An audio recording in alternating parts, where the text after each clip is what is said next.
What's up, everybody? This is Jonathan Smith with Solutions Unlimited. You're listening to the Behind the Face podcast. There are many hidden gems in the upstate, and on this show, Kevin and I will sit down with these guests, get to know them, their businesses, and what makes them special. If you love getting to know more about people and businesses in your area, stay tuned as we will dive into a brand new person every week. So let's get this week's guest going. Here we go.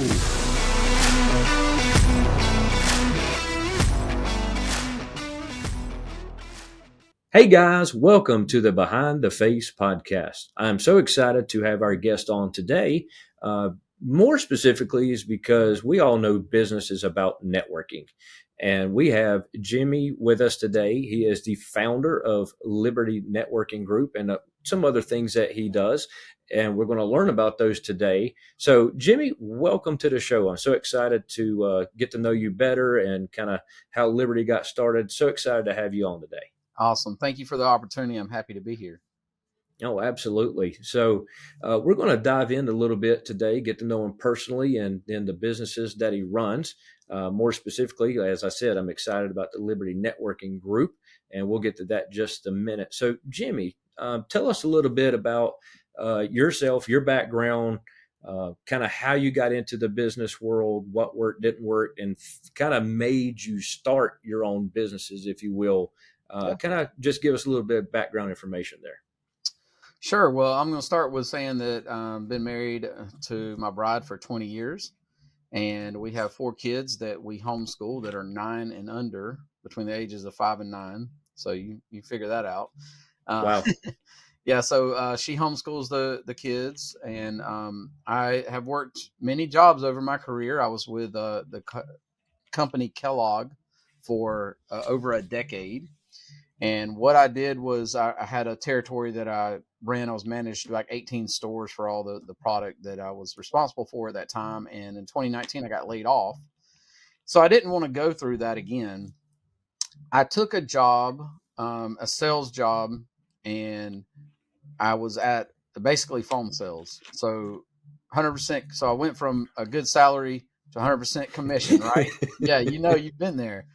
And so that was challenging, but it was a step in the right direction. But when I took that job, I knew I wasn't going to be there forever. So I started looking for other opportunities and trying to figure out what direction I wanted to go. I've done a lot of different things, and I came across just doing research and stuff. I came across merchant services. So I finally decided that's what I was going to do. And the main reason at that time was because I get to control my schedule. And it creates residual income. So I turned in my 2-week notice, and that was on a Friday. On a Monday, I went in, and he said, "Hey, sales are really slowing down for some reason. So go ahead and go home. Don't worry about working your 2-week notice." And that Wednesday, 2 days later, I had my first training type of call to learn about merchant services.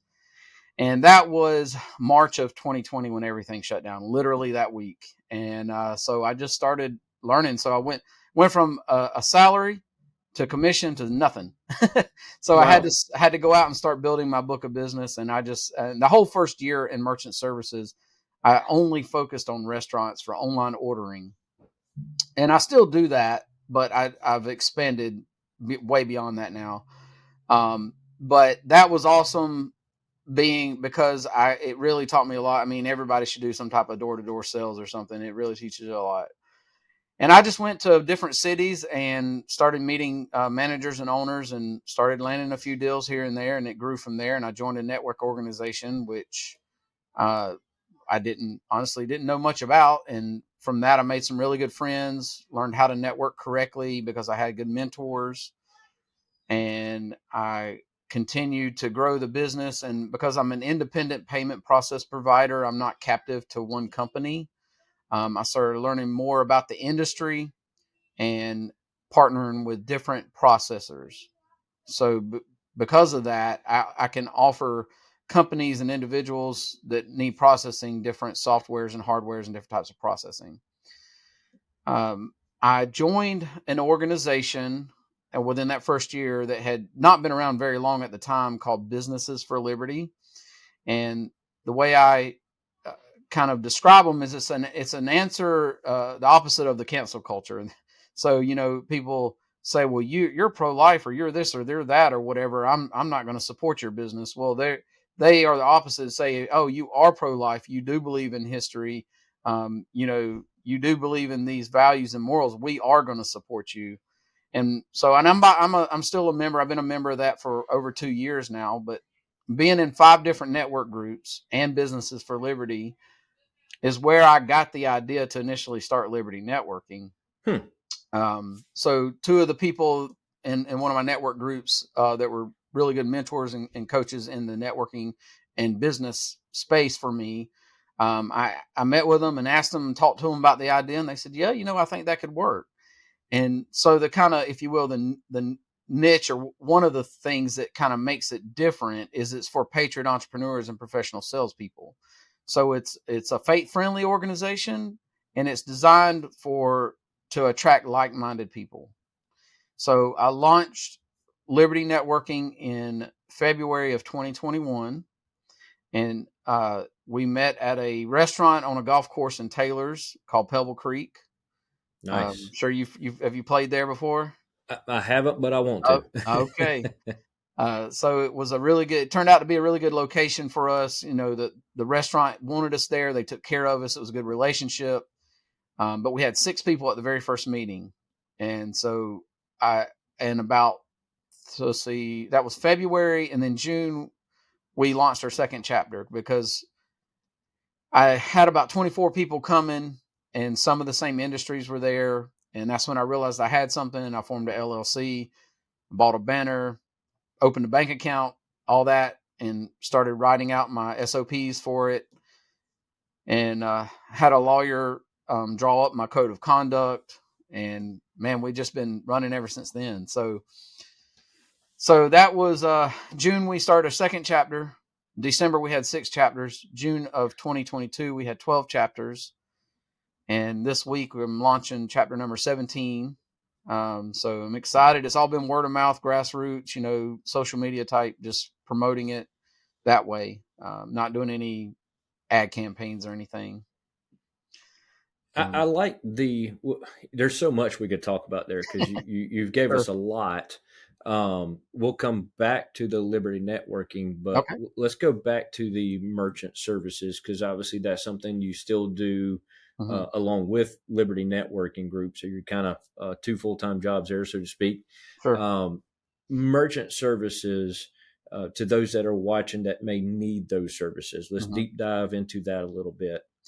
We all know when that first started, you would go into a gas station, you couldn't use your debit card if you didn't have at least $5 worth of stuff because of the Right. credit card fees. And now it's kind of like real estate agents. There's providers everywhere, Mm-hmm. and but they're generally, what you said caught my attention, is you're not bound to one company. Like, you have several offers. So Yeah. maybe give us a comparison contrast between those, because I know some, like, you have to lease the equipment, there's a percentage, and then some are, don't have a contract. It's, Sure. it's just based on what you. So give us a little bit of some Yeah. stuff that you offer in that arena, if you will. Yeah, sure. And most people are familiar with an independent insurance agent, and that's usually what I compare myself to. They can shop 200 companies or whatever. Obviously, I don't Okay. have 200 companies, but I've got multiple companies. Um, so for POS system, point of sale for like retail and restaurants is a good example for that. I've got 6 to probably 8 different ones that I could provide, as opposed to just having one. But you're asking like the different types of software and like, Yeah, as far as like, if I was a business and I needed some kind of payment processing system, kind of like, what are, I guess, the top options, if you yeah, will. I, I like to do an interview, with the merchant, and find out what is their business and what are their specific needs, because it's not one size fits all. So I do that first, and then I can say, okay, here's what I recommend or what I would suggest in that situation. So some people take all their transactions may be in person, so they need a mobile card reader. There's a software that I sell a lot of for that specific thing. It's called Swipe Simple, and it works kind of like a Square or something. But they also, that same software is really useful because you can send invoices with it. You can do payments online. You can do payment links. There's a lot of, so for $10 a month, that software does a lot.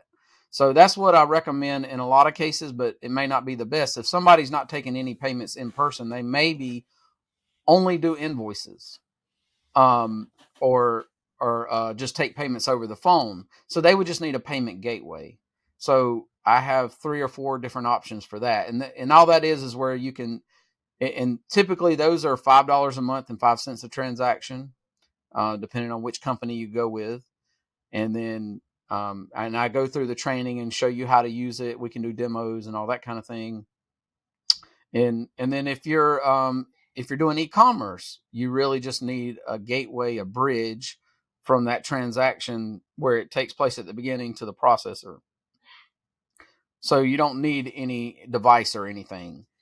And then you get into retail, you have options for just a simple terminal. All it does, you punch in the number, slide the card, chip it or tap it, and that takes the transaction. Then if you need something more, they have what they call smart terminals. Is essentially a small handheld computer, and they are more for people who need inventory, things like that, need to do more than just simply punch in the amount and take the transaction. And then beyond that, you have your full point of sale systems, and that's a full. It's either a computer based or cloud based. A lot of them are moving to the cloud based these days because, and I like that, especially for restaurants. If a customer contacts me and they need a price update, I can jump on my computer and do it right there. I don't have to be at the restaurant to make that change. And so I find that to be a lot more convenient. So my point is there is a lot of options. It's not one size fits all.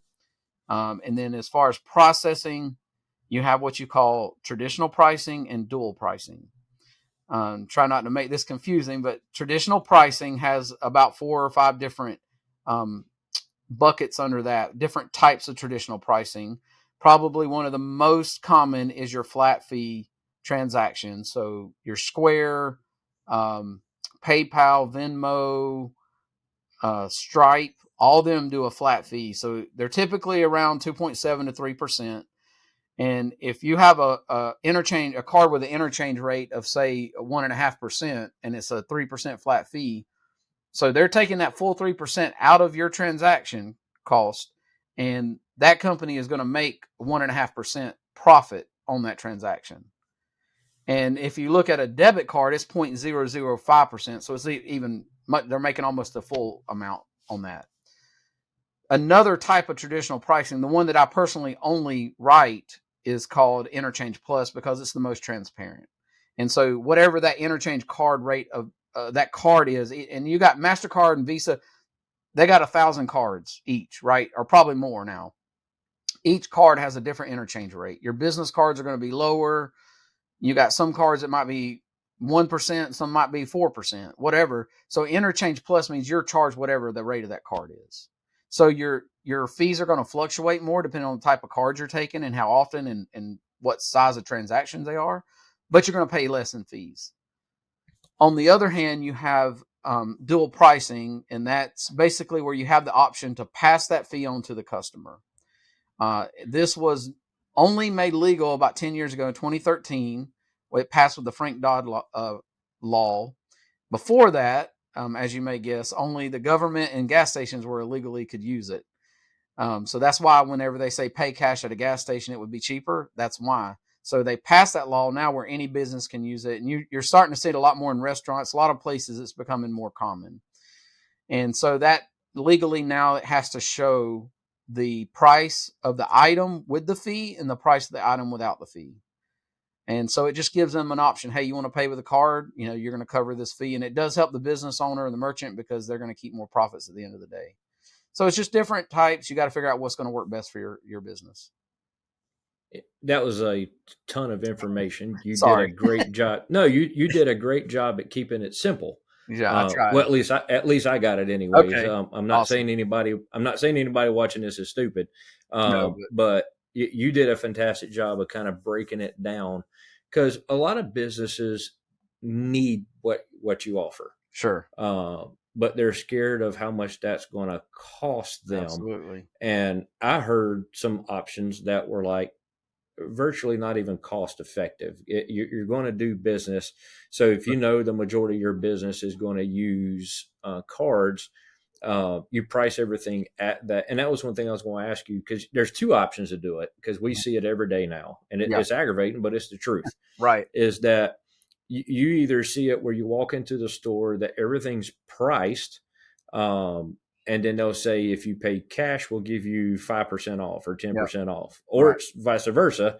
Here's the prices, but if you use a card, we're going to charge you Yeah, three, or it's a flat rate, $5, 3%, yep. whatever. So they cover themselves. Um, would you recommend that, um, for a business that wants to do that? Just say, make your pricing reflect everything without having to try to figure in, because if I was trying to figure that in, like, how's this going to affect me financially, it's just either make my prices effective or just that upcharge, and that's aggravating. Yeah. Would that be what you recommend? I mean, I personally do recommend the dual pricing because it also helps you be a little more competitive because it's your price. So if you got an item or a service that's $100, you're not trying to figure in that 3%, which is what people have done for years. I mean, I understand, but it's just more simple to say, hey, this item is $100. And if you got somebody that has that 3 to 4% cost in that item, it is going to be more than what you're charging up front. You're going to see that, but you also, you have to show the fee with the fee. So I feel like it's just simple. You're not doing math. You're not adding anything. You set your prices, and when it shows that fee, it's automatically there. That's just what I recommend. But I got a few customers that want to stay on traditional pricing, when that's fine. Um, it's just It's just whatever makes sense for it. that business. Yeah, absolutely. Like I said, it's not one size fits all. And I mean, As quite frankly, some entrepreneurs and business, they're just scared of passing the fee on. But I have seen some that never wanted to, that are starting to come around to that idea, because everybody's doing it to them. Yeah, and that's the thing. When it was an initial thing, people, probably hesitant because you don't want to Sure. tick off your customer base. But Yep. everywhere you turn around, I mean, we all remember where you couldn't use change for a while. I mean, it's aggravating. Um, Anything new, I mean, it's going to have challenges. Yeah, yeah, and when you see it everywhere, it becomes a norm, and the people just finally just have to go, okay, I'm just going to have to deal with it. That's just absolutely. reality. That's just the way it is. Yeah, and I try to tell Um, them, you're not forcing. You're giving an option. You're not forcing them to pay with a card. There's a convenience fee if you do choose to pay with a card. Now, little rabbit hole here for you Yeah, with your payment services. Obviously, there are some places that checks are almost a thing that is almost prehistoric. yeah, However, some places will still take checks up to a certain amount, or some of them, they slide it to where it digitally processes as an electronic payment. yes. Is that something that the things that you offer, it has So those capabilities? yeah, so if you're taking a physical check and you want to deposit it, yeah, I mean, I've literally sold one machine when I first started. I haven't sold any in about 3 years. But yeah, there is a machine that you can run that check, and it will tell you if there's money in that account, just like a debit card. So yeah, I mean, they have them, but I personally don't know anybody that's using one of those. But Yeah, sure. yeah, because checks are generally a thing of the past. Yeah, really, the Um, best option is ACH, which is an electronic check essentially. And so it's a bank to bank transfer. Like a lot of people are familiar with Zelle, and I use that sometimes. That's what that is. That's a ACH transaction. But with the ACH, it's good to offer that because especially if you got large transaction, you got 5, 10, $15,000 or more transactions.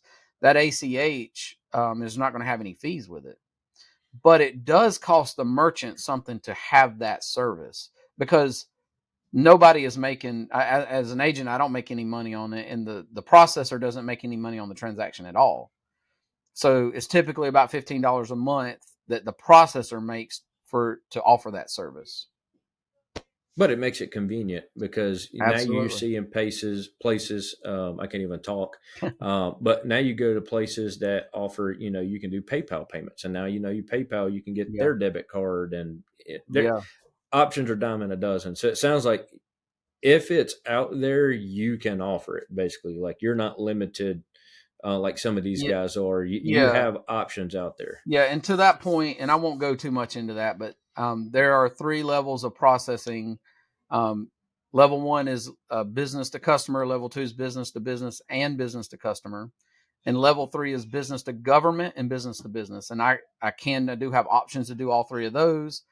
And as well as what's called high risk: guns, ammo, CBD, smoke shops, business coaching, anything. There's certain companies that will not do any high risk at all. So I have certain companies that I work with that specialize just in high risk. So that being said, yes, I've always, since I've started in merchant services, I've never wanted to tell a customer, no, I cannot do whatever. I say, yes, let me figure out how I can help you. And so That's awesome. I find a solution.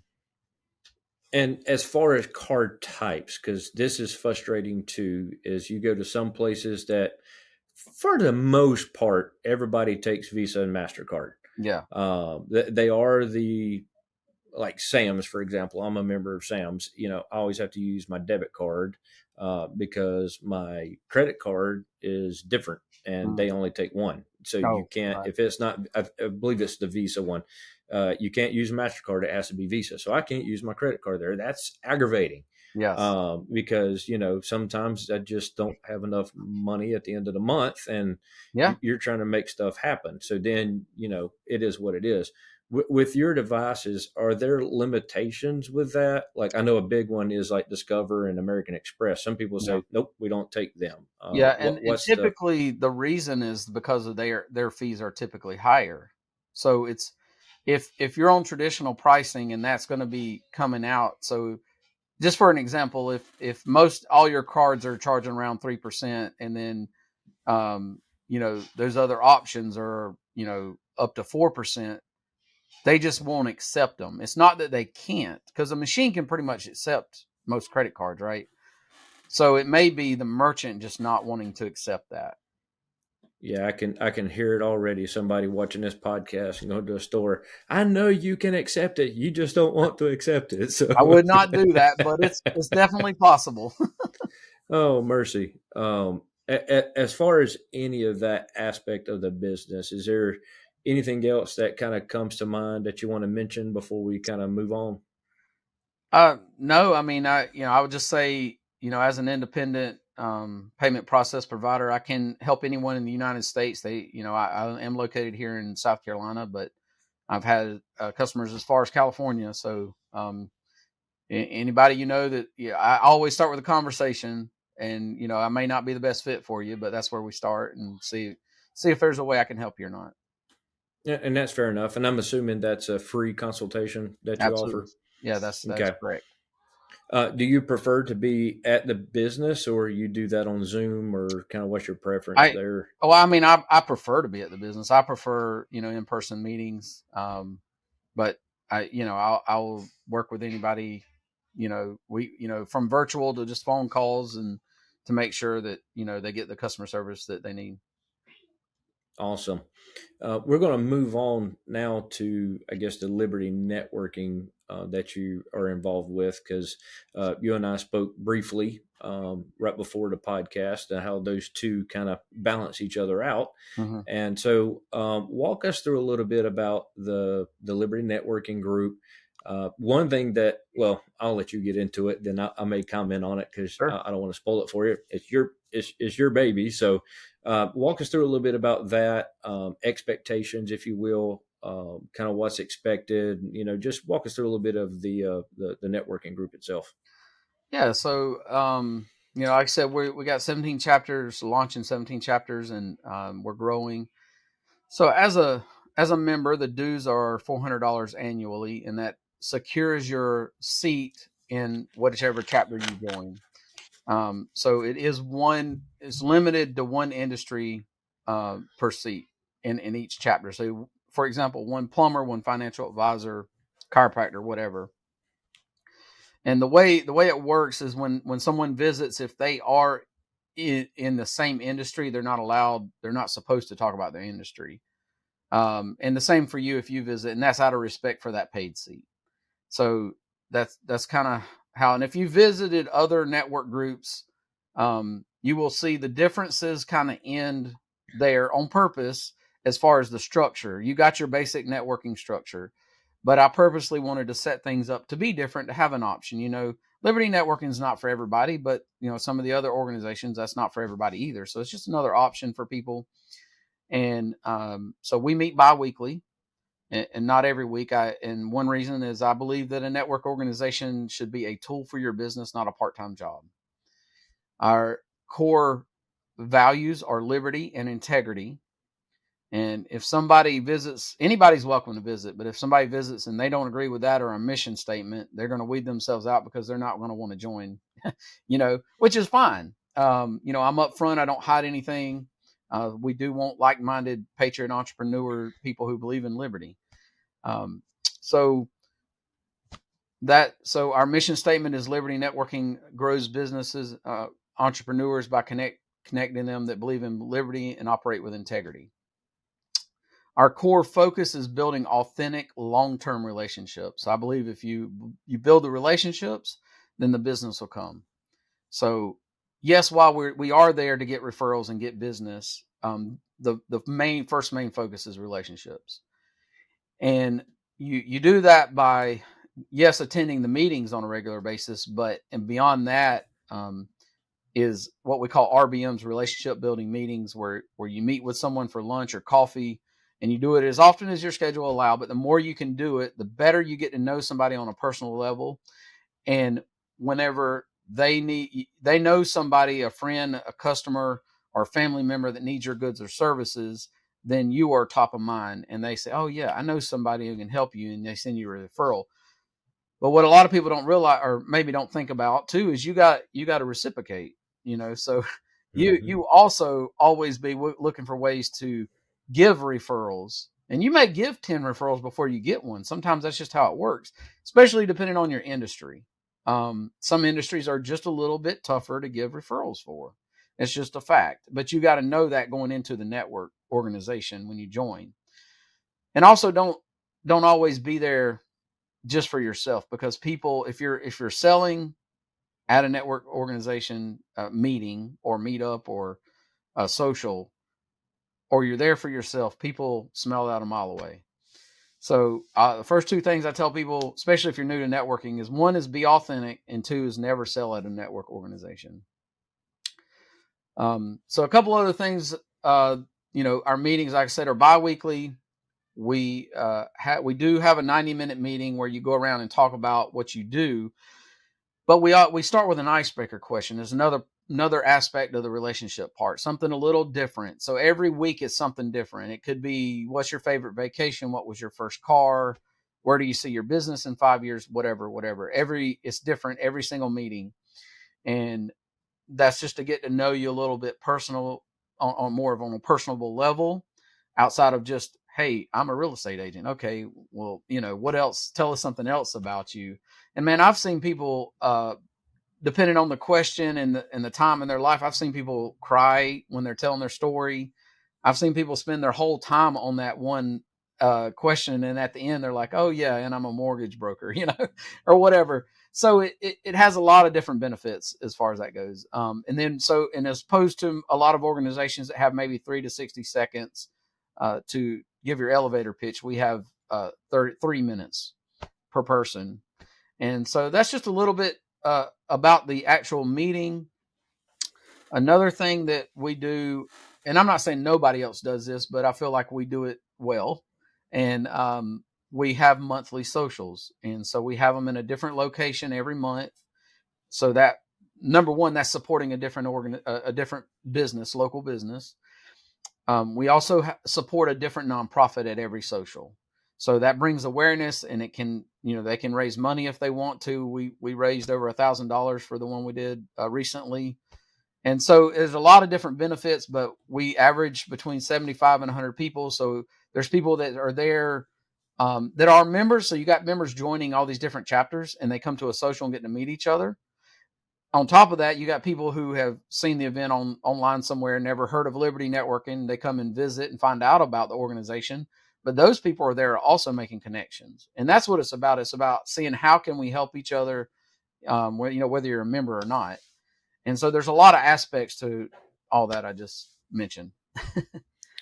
Oh yeah, and like I said at the beginning, I've had the privilege, to become a member of Liberty Networking Group. Absolutely. A shout out to Will Baird. I can't leave him hanging. Yeah. I met him through networking, Okay. through the podcast. Nice. And then after I interviewed him on the podcast, I was just trying to, I was getting to know him, kind of the same things y'all do at the networking group. And he's like, hey, I'm a member of this group. You ought to come check it out. Of course, from my house in Gaffney all the way to the other side of Greenville was quite a long haul. Sure. And I was thinking, man, this is a long drive to be part of a networking group. And then come to find out, there was a chapter right here in Spartanburg, which is literally about 3 blocks from our office. Oh, nice. And I was kind of like, okay, well, I'm going to check that out. And really, the atmosphere, kudos to how you set things up. The atmosphere was about the same. Yeah, there's different personalities and different people running the meetings, but it was just kind of like, yeah, I didn't have to. You get to visit each chapter twice before you have to make a decision to join. And I went to Greenville once, I went to Spartanburg once, and that was all I needed. Okay. I had a chance for another meeting, but I was just kind of like, no, I think this is where I need to be. Yeah. So from experience, it's a great group. Obviously, I've just got in it, so I'm still getting to know people. It's like you said, it takes time. But one thing that I was told is you're talking about the RBMs. I hope I got the acronym right that time. That's correct. And I had it backwards a while ago. That's all right. But is people, I mean, we know this in the business world. People are not going to stick their neck out for you until they get to know you first. Mm-hmm. That's just sales 101. You got to sell you got to sell yourself before you can ever sell your product. And that was a big thing that I liked at Liberty Networking Group, because I care about my reputation. Sure. And how y'all set that up, and it's fun. That was the other thing, is that we get around, we're cutting up. I try to talk to some different people, and some people are sociable, some people are not. Yeah, that's a very good point. Something that I didn't mention is, I mean, literally fun is it's in our notes on how to run a chapter. I mean, it really is. I believe it's very important. It's a part of the recipe, if you will. Like I want to make money, but I want to have fun doing it. Right. And that's not there. The meetings are designed not to be so rigidly business. So, and just a shout out to the Spartanburg chapter is, our president, he feeds off of the people. So, that person may give their, what we call the 3-minute elevator pitch, whatever. And then there's the icebreaker question. He may just stop it right there and just say, hey, tell me a little bit more about this, or tell me a little bit more about that. Like you said, it's not robotic. Yeah. And, I've been to a few already, and they're fun. At the end of the day, they're fun. Yeah. That's Althoff Kapasi is the chapter president with his parents own Kapasi Glass, been in business over 40 years in Spartanburg, and he started Upstate Shower Door and Glass, and he's been doing well. He's been in business over 2 years. He's also on the Liberty Networking Board of Advisors. So yeah, man, he does a great job. He didn't start that chapter, but he took it over recently, and he's already doubled it. I couldn't say enough good things about him. And no, it was like you said, a lot of it is the word we use today is culture. Yes. There is a good culture with Liberty Networking Group, and I know I'm just adding icing to the cake but I mean, I appreciate it. It's good for me to hear. I hear a lot of negative stuff behind the scenes, so I really appreciate that. And that's one of my challenges is as I grow, I definitely want to expand. We do have a chapter in North Carolina now, which is the first out-of-state chapter. But to keep that culture the same everywhere as we grow, that's one of the challenges that I'm facing for sure. Yeah. So to piggyback on that, because where I was going was when I brought it up to the owner of our company. Of course, he's my boss. Mm-hmm. I said, "Hey, can I basically, run the credit card for $400?" And you always have to justify what you're spending money for nowadays. Absolutely. I mean, that's just reality. Yeah. And when I told him it was a networking group, immediately it was just kind of like I've done those before and it didn't really work. And, proof is always in the pudding. And of course, it hasn't, like you said, it hasn't made me money yet, but just what I've seen so far, I believe in it to the extent I'm willing to abandon everything else to just get to know the other chapters and the people, because I believe that's where it's at. Because the people that are there, and it's kind of those, you should be doing the talking, but right now, kind of like right now, I feel like I took over. But no, go ahead. To me, the striking point with Liberty Networking Group was the way we run our business is we support the upstate. Yep. We don't care about anything outside the upstate. So we want to support the upstate and help the upstate support the upstate. That being said, there are people that we are fit. There are people we're not a fit. Absolutely. There are people that have the same values we do. There are people that don't have the same values we do. And what I see from what you accept as a member to the Liberty Networking Group are people that we would want to do business with because they have the same values. I might even go as far as, I might be stretching this a little bit, and you can shut me down. But it's they say it before every meeting, it's a faith-based company. Now, I know everybody may not, everybody may not believe in God the way I do. Sure. But at the end of the day, the foundation really of the company is kind of a Christian-based company. It is. Really that's what it is. And that's true. And people know where I stand. I don't hide anything. I'm a Christian. I am a conservative. I'm a Christ follower, and I don't hide that or anything. But I work with all kinds of people. If you're a good person and you believe in liberty and you have integrity in what you do, hey, we can work together, Yep. Absolutely. Yeah. So, but to your point, it's designed in a way to attract like-minded people that you would like to do business with. and that is there. And, so a couple things about the networking group, because I've never been a member of one. This is my first one. Yeah. So you don't really have anything to compare it to. Yeah. I don't. All I hear is, what the owner of our company says, my boss, and he says, you got to give so many referrals to stay on with the, thing. And I don't feel that, like you said, it's not a part-time job. I'm not trying to meet metrics at my job and meet metrics with a networking group. Right.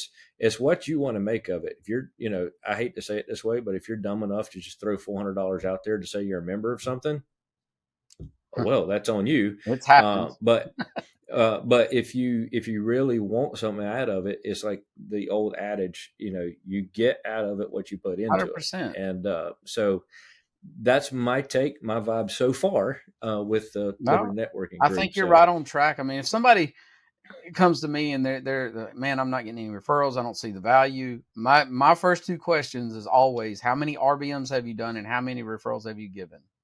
That's always going to be my first two questions.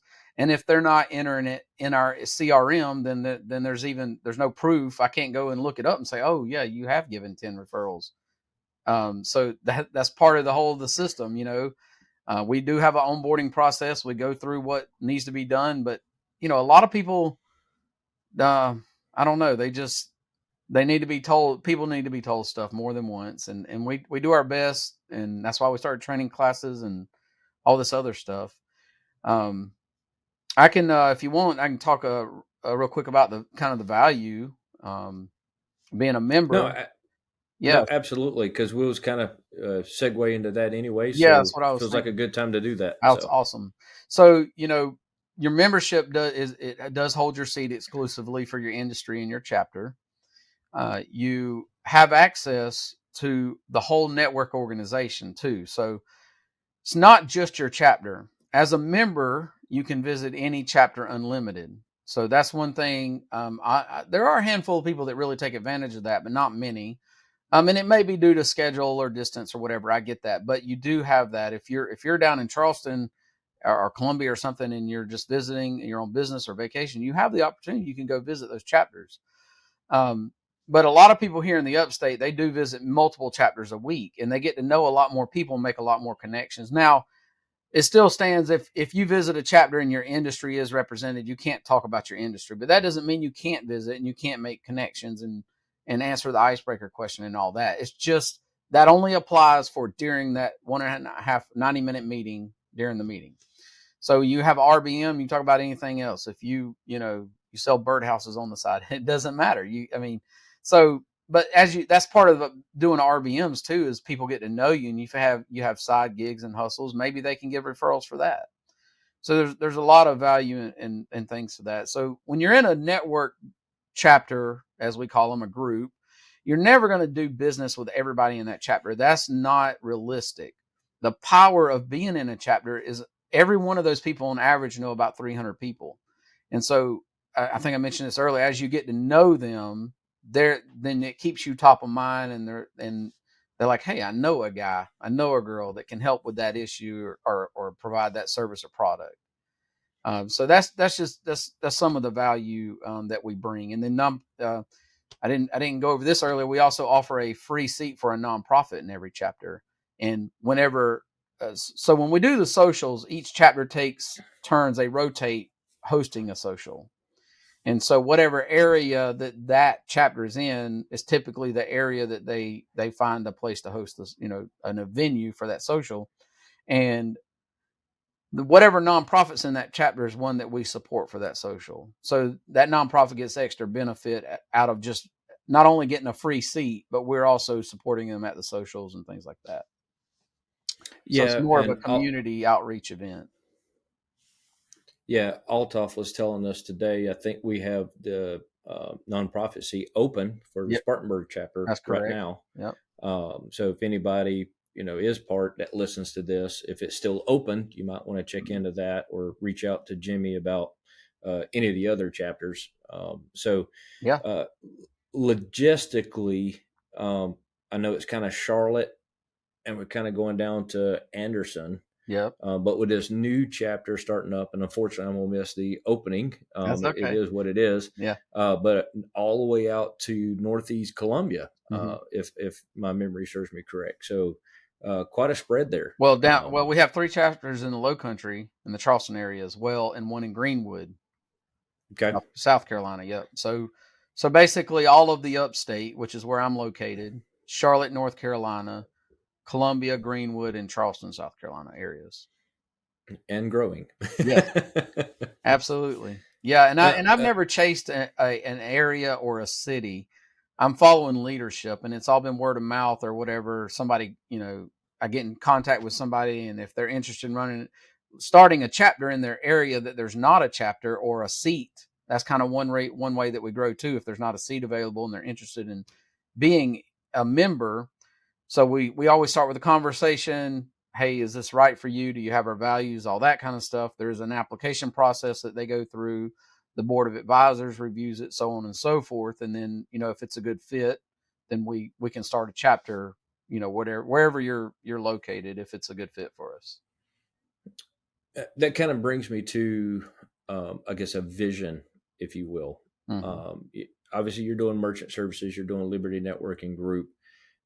Do you envision maybe one day walking away from merchant services to where Liberty Networking becomes maybe an East Coast thing or something like that? Has there been any thoughts, discussions about anything like that? Not at this point, no. But I learned to never say never. It's definitely possible.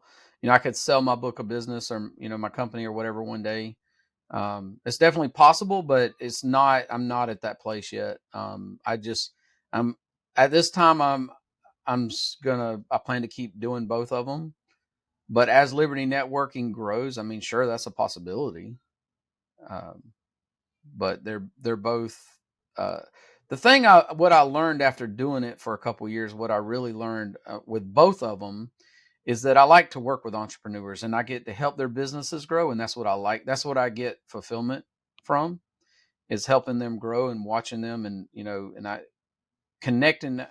connect people with literally anything they need. I tell people this, and I think most of them think I'm joking. I'm like, no, literally anything you need, I'm going to connect you with somebody that's going to help you solve your problem.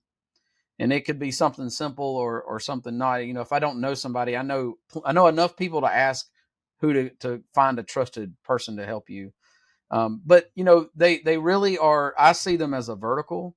I do get referrals from Liberty Networking, obviously, but I give a lot too. There's also, we have merchant services people in Liberty Networking, and when I visit those chapters, I do not speak about merchant services. That's part of the rules, and I follow that. And also, I consider myself a guest when I visit, because I'm not a member of any specific chapter. I'm the only member that has unlimited visits, non-member that has so, but I do, I go around to chapters as well. And I will give like a 10 to 15 minute speech at the end sometimes, and go over things about how to use the website and networking tips. And I try to provide value that way as well. In addition, we have networking classes and all. I mean, we're always coming up with new things and trying to give as much value to the members as we can. I didn't even mention earlier, each area has its own Facebook group. And so I do a business spotlight each week with that. And I do 2 to 3 live interviews, Facebook interviews with different members. So that's another value add, another way to help promote the business. Yeah, and I was going to get to that. You beat me to the punch, Oh, sorry. but no, I did see the Facebook groups, and all of us are kind of like, oh no, more stuff to keep up with, Right. And we know how that is. Sure. But one cool part about it is you have the master group, which is basically the entire Liberty Networking group. So, well, no, that's actually just the upstate. Just the upstate. Okay. Yeah. So you got Columbia, Charlotte, Greenwood, and Charleston have individual groups. It's just, that's the biggest, because that's where most of the majority is kind of in line. Yeah, exactly. But it's cool though, because you're not just reaching out to just one chapter. You can, like the other day, I interviewed Debbie Choi. And nice. Hopefully I didn't butcher her name there. No, you got it. I think I said it right. Yep. But I posted that in the group so sure. people could see it, and I think that's kind of how you saw that I did this. Yes, it is. And it's just one of those things. It's just cool. There's tools there if people would just use them. Absolutely. So I'm learning how to do all that myself. So any advice, tips, appreciated. But I mean, that's not the. So as a member, that that Facebook group right now, and it's always growing, but currently we're over 1,100 members in that, and that's a community group is what I call it. So anybody is welcome to join that group, but you have to be a Liberty Networking member of the organization to promote your business. So your events, your business, anything like that, you're welcome to promote in there. But it's utilized in a lot of other ways. People say, hey, I'm looking for a job, or I'm looking to hire for this position, or do you know anybody that, I don't know, pours concrete or whatever? And I always encourage members, go to the directory first.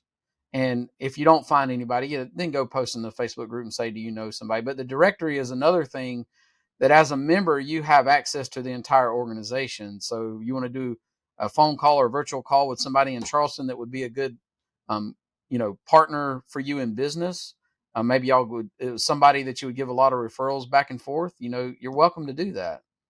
And that's another thing that, a lot of people don't take advantage of, but it's there. I can't force anybody to do that. And what's cool about that tool, and again, you got to assume that each person is putting the right word or keywords in there, because we have the capability of typing that in. Correct. And I'm still kind of pondering what words I want to use. But you go to that directory and you could type in painter, and anybody that has painter, it literally just narrows it down to just those people. Correct. Yeah. So you can reach out inside the networking group for your needs and so forth, which that was pretty cool. Yeah, you can search by name or industry. Sure. Yeah. So a lot of good stuff there. So I don't know, is there anything I missed, anything you want to cover about the networking group? No, I mean, just anybody's welcome to come out and visit, and go to libertynetworking.org, and all the chapters are on there. You can see the dates, times, places that they meet, and who's in each chapter as well. So their name and their industry and their business is listed there. And if you're wondering if there's a specific industry in a chapter, that's the best way to do that. Okay, so you basically told everybody how we can reach out to you as far as the Liberty Networking. How can people reach out to you as far as the merchant services? Yeah, well, really, either one of them, Jimmy, Lamar, or Sorrells on, Facebook, LinkedIn, Alignable. I'm everywhere. Merchant services, if you wanted to email me, would be Jimmy@upstatemerchantadvocates.com. So Upstate Merchant Advocates is my business name. And then Liberty Networking would be hello@libertynetworking.org. Okay. So you heard it, guys. If you have any needs whatsoever, as far as merchant services, or if you're interested in joining a network group, I'm new to the game, but I can tell you, if his merchant services is as good as the impact that Liberty Networking has on me, there's no loss there. Jimmy can help you out. So thank you so much, Jimmy, for sharing a little bit about you, your two businesses, and been great to kind of get to know you today. Yeah. Well, thank you. And I'm just here to help in any way I can. All right. And then for the rest of you guys, as always, we'll see you next time for our next episode on the Behind the Face podcast.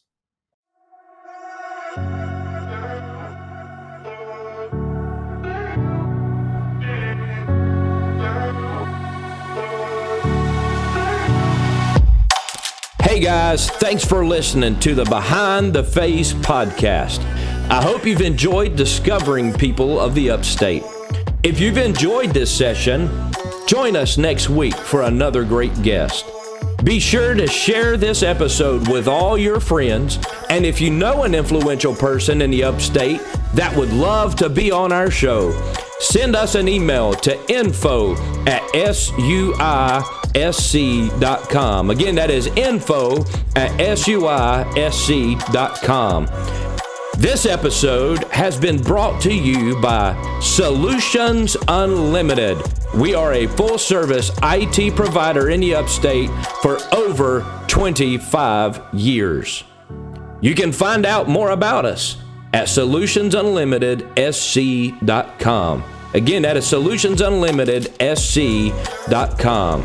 Here you will find better IT, better business, and a better life.